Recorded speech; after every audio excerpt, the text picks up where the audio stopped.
A year ago, he was fighting just to stay in the big leagues.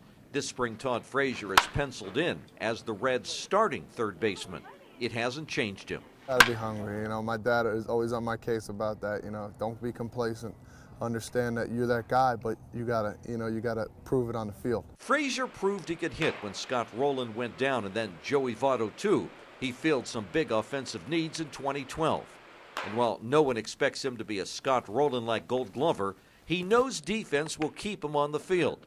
Being quick on the ball is important.